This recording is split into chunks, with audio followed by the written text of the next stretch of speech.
Welcome back everyone to another video with Argo. I'm D-Rec and we're going to jump right into some more card reveals out of the Ultra Rare Booster, and especially for you Gold Paladin players out there, yes, it is the return of Ezel and friends.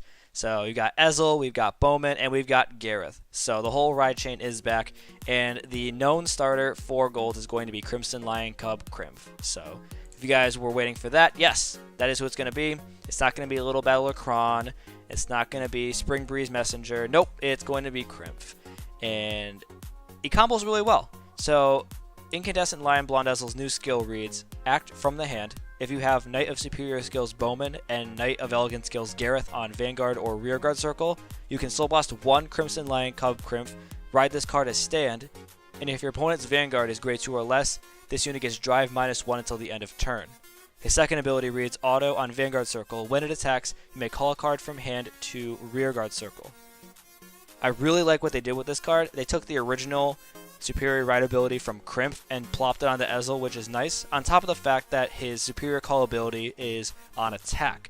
That's very notable, not just because it's really good in Standard and really good for the Excel marker abuse, but more specifically for Premium. The big worry about Ezel in Premium was that it's going to be really abusable with the Wonder Ezel from set 7, and nobody wanted to see 4 Rearguard Circles on top of Superior Call skills that would easily let them fill the board, no problem.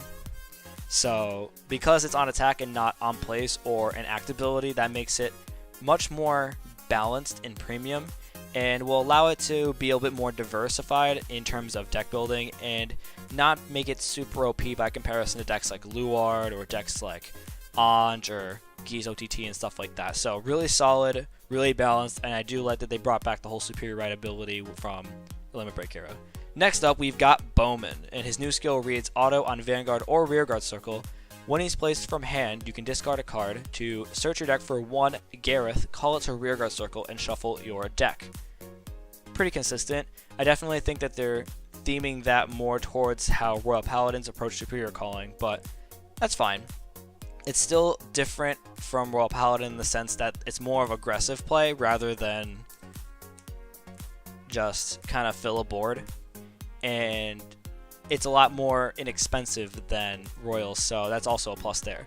And the second skill is when he's placed by your card's ability, he gets plus 3k until the end of turn. Only on Rearguard Circle, so really nice. It is a disappointment that he's a 9k, but on top of these skills now, instead of being a vanilla like before, it's really solid to see that he's going to be more versatile in deck building. Next up and lastly, we have a new version of Gareth. His skill reads Auto on Rearguard Circle. When placed by a card's ability, you can counterblast 1 and it gets plus 10,000 until the end of turn.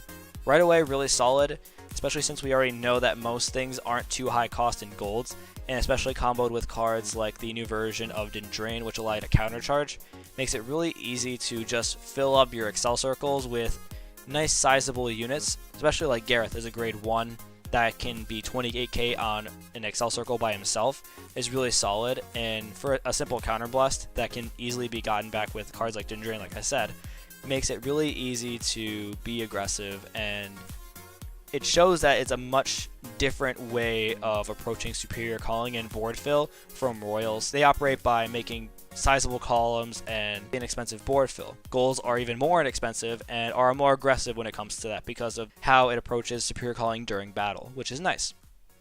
That's pretty much it for this video. I'll keep in touch with updates as they come. Still waiting for that new version of Cecilia and Zerakiel. Hopefully they do really well by them in Standard, and I would like to see what they're capable of interacting with in Premium.